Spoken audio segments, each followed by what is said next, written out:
CM, Argot Classe Média. Pour cette édition, décembre 2023. Voici les titres de ce journal. Le harcèlement au collège, un fléau dont nous avons choisi de vous parler. Toujours au collège Daniel Argot, nous vous montrons les aménagements et les classes spécifiques. Il faut deviner le vrai du faux, c'est le plus du JT avec Andoni, Timéo et Enaël. Vima vidéo ou comment découvrir la face cachée des acteurs du collège, aujourd'hui la vie scolaire. Et puis nous découvrirons un atelier fun, ludique, instructif pour réviser les sciences. Mais commençons par ce fléau de notre société, le harcèlement. Pour en parler, nous avons invité Enaël et Alicia. Bonjour Enaël, bonjour Alicia, sur notre plateau JT. Aujourd'hui, nous allons parler de 3 types de harcèlement. Le harcèlement sexuel, le harcèlement scolaire et le cyberharcèlement. Qu'est-ce que le cyberharcèlement, Enaël et Alicia? Souvent, le cyberharcèlement commence par des propos ou commentaires d'internautes, des montages, des photos ou des insultes par message. Le cyberharcèlement se produit le plus souvent sur les réseaux sociaux, les jeux vidéo et par message. 60% des personnes sont victimes de harcèlement en France. Qu'est-ce que le harcèlement sexuel? Le harcèlement sexuel se caractérise par le fait d'imposer à une personne de façon répétée des faux comportements à connotation sexuelle ou sexiste. On appelle ça aussi le viol. 12% des femmes et 2% des hommes déclarent avoir été victimes de harcèlement sexuel. Où a lieu le plus fréquemment le harcèlement sexuel? Il a lieu sur le lieu de travail ou dans le cadre scolaire. Une femme sur 5 est victime de harcèlement sexuel au cours de sa vie professionnelle.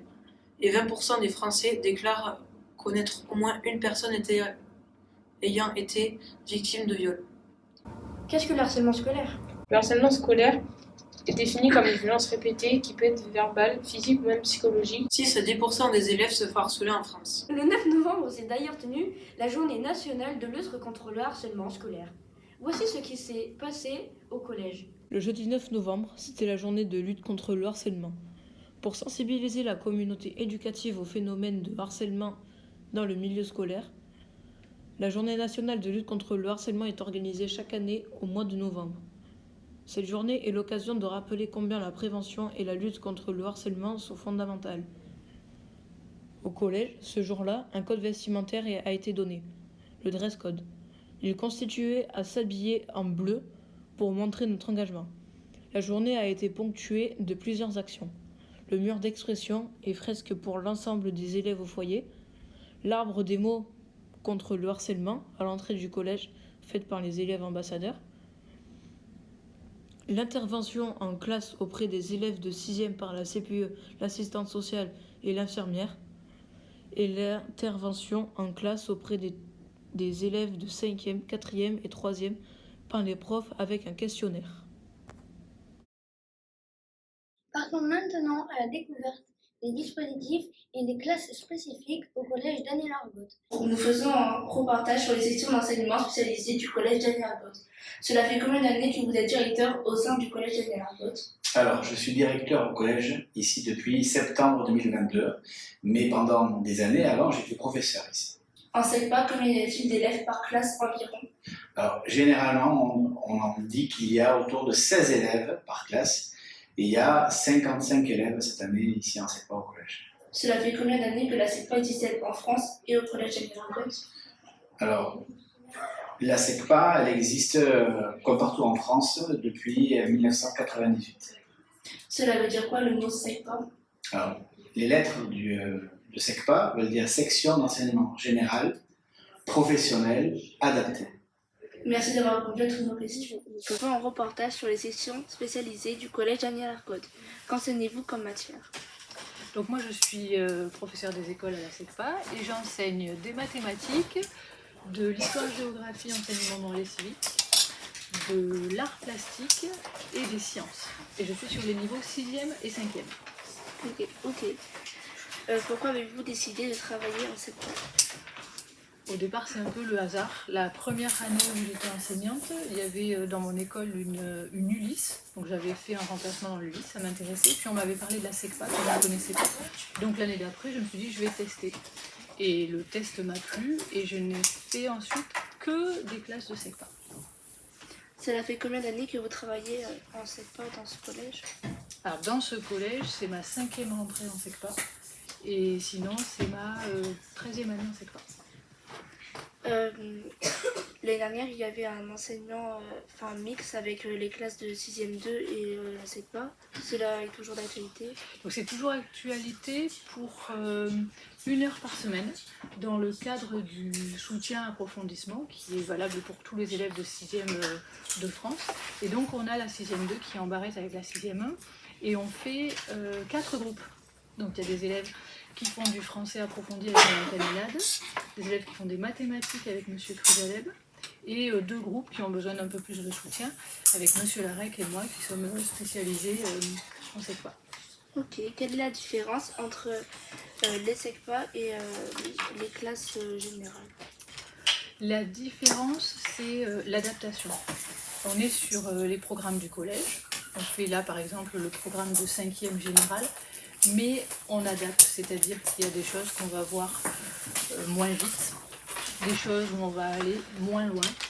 Donc, si tu veux, on adapte en fonction des besoins des élèves et de ce qu'ils arrivent à faire.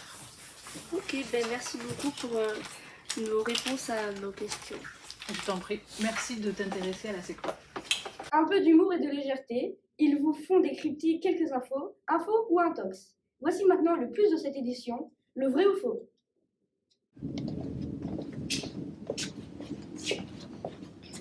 Bonjour monsieur. Bonjour Théo. Souhaitez-vous participer au jeu vrai ou faux? Avec plaisir.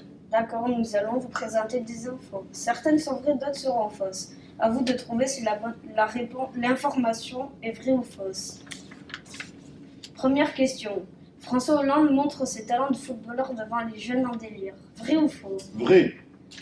C'est vrai, il rendait visite aux actions et associations locales soutenues par sa fondation appelée La France s'engage. Il en a profité pour essayer un parcours d'entraînement de foot. Cette information a été trouvée sur 20minutes.fr, westfrance.fr et leparisien.fr. Deuxième question. Une horde de sangliers s'est promenée sur le parking du cinéma, le Grand Palace au Sable d'Olonne. La pelouse située aux abords a été complètement saccagée. Vrai ou faux? Oui, c'est vrai. C'est vrai, c'est une information valable. Bonne réponse. Cela faisait une semaine qu'on les voyait, mais là, ils sont venus vraiment tout près. L'odeur du popcorn les aurait-ils attirés? L'info a été trouvée sur francebleu.fr, actu.fr et sur westfrance.fr. Troisième question. Dans les Pyrénées, un couple pique-nique avec un ours. Vrai ou faux? Faux. Bonne réponse. C'était un jour où il fait beau avec un grand soleil au pied des Pyrénées. Un jeune couple pique-niquait. Qui aurait pu imaginer que ce serait eux le repas? Petit ours a le ventre bien dodu. Quatrième et dernière question. Un nouveau restaurant a ouvert ses portes à Orthez, nommé le restaurant Sushi Wawa. Vrai ou faux? Faux. Bonne réponse. Dans ce restaurant, on mange du sushi et leur originalité est que l'on mange à côté d'un chihuahua. Merci beaucoup, au revoir. Avec plaisir. Un collège n'est pas seulement des élèves qui suivent des cours, mais aussi une machine dont nous avons choisi de vous montrer quelques rouages. Aujourd'hui, vu ma vie un métier d'assistant d'éducateur à travers une journée de Grégoire que Léonie et Enzo ont suivi pour nous. Bienvenue à la vie scolaire. Salut Grégoire, aujourd'hui nous allons te suivre toute une journée. Mais d'abord, pourquoi as-tu accepté notre demande? J'ai accepté pour vous faire plaisir déjà de 1 et pour que tout le monde voit un peu la journée type d'un surveillant, tout simplement. Qu'est-ce que tu aimes dans ton métier? Alors ce que j'aime dans mon métier, c'est d'abord travailler avec mes collègues parce que je les adore et que ça se passe super bien. Puis être au contact des jeunes, savoir un peu comment ils pensent, échanger avec eux sur plein de choses et ça me fait plaisir en fait de juste surveiller et encadrer des jeunes, c'est tout. Comment fais-tu ton planning? Alors mon planning, c'est pas moi qui le fais, c'est donc Madame Moret, la CPE. Moi juste j'adapte mon planning en fonction des situations avec mes collègues. Si par exemple j'ai une étude et je peux pas aller au portail, je change en fait. Et on fait tous un peu comme ça, mais on a un planning à peu près à suivre qui est déjà établi en début d'année, qu'on peut changer aussi. As-tu toujours le même planning? Oui, toutes les semaines, c'est le même. Et quel est le planning d'aujourd'hui? Le planning d'aujourd'hui, il est tout simple. J'arrive à 8h. J'ai 1 heure où je regarde les mails qu'on nous envoie, pronote, les absences, s'il y a des papiers à distribuer. Après, j'ai 1 heure d'études, mais là, normalement, je n'ai personne en études, donc ça me laisse le temps de regarder un peu les classes de 6e, parce que je suis leur surveillant référent. Donc, je dois faire un point un peu là-dessus. Et après, je vais surveiller le self, et en dernière heure, faire 1 heure d'études. Voilà, tout simplement. D'accord. Quel est le rôle du surveillant dans le self? Alors, le rôle du surveillant dans le self, c'est veiller à ce que tout se passe bien, qu'il n'y ait pas de nourriture sur les tables, par terre ou quoi que ce soit. Débloquer les gens qui ont oublié leur carte et essayer de presser un peu tout le monde à aller ramener le plateau pour qu'il y ait une bonne circulation et que ça lâche pas trop. Voilà. Qu'est-ce que tu fais quand tu demandes des papiers? Je vérifie les tables si elles sont sales, s'il n'y a pas de déchets par terre ou quoi que ce soit. Je vais demander aux agents si tout s'est bien passé pour eux, si tout le monde a bien mangé, s'il n'y a pas des gens qui ont pris un plateau vide et qui sont partis. Et après, je retourne dans la classe. Tout simplement. Et quel est ton plat préféré? Je dirais les lasagnes. Combien êtes-vous pour surveiller tous les élèves? Alors, on est 4 ou 5, ça dépend des jours. Ça dépend des jours, on les repos. C'est facile de surveiller tous les élèves? C'est facile, non, parce que vous êtes beaucoup.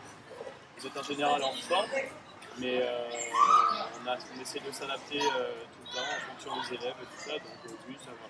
Que fais-tu pendant les récréations? Alors pendant les récréations, je tourne à mon poste, donc là actuellement c'est le préau. Donc je tourne un peu partout, j'essaie de voir, parler, discuter avec les élèves un peu, voir s'ils ont des questions, s'il y a des soucis ou quoi que ce soit. Je suis là pour les assister. Alors ça dépend des conflits. Si c'est un conflit qui est tout bête pour une balle de tennis, comme ça peut arriver, ou alors si c'est une bagarre ou quoi que ce soit, en fonction de la gravité du conflit, soit je vais voir directement Madame Auré, mais en général on essaie de faire une médiation, donc de parler entre les 2 élèves qui ont un souci. On essaye de régler ça calmement et gentiment et avec des excuses à la fin, tout simplement. Merci pour l'enregistrement. Et merci de m'avoir interviewé. Bonne continuation à vous. Terminons maintenant par une petite page de publicité.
Nous souhaitons succès et longue vie à cet atelier qui commencera, rappelons-le, en janvier 2024.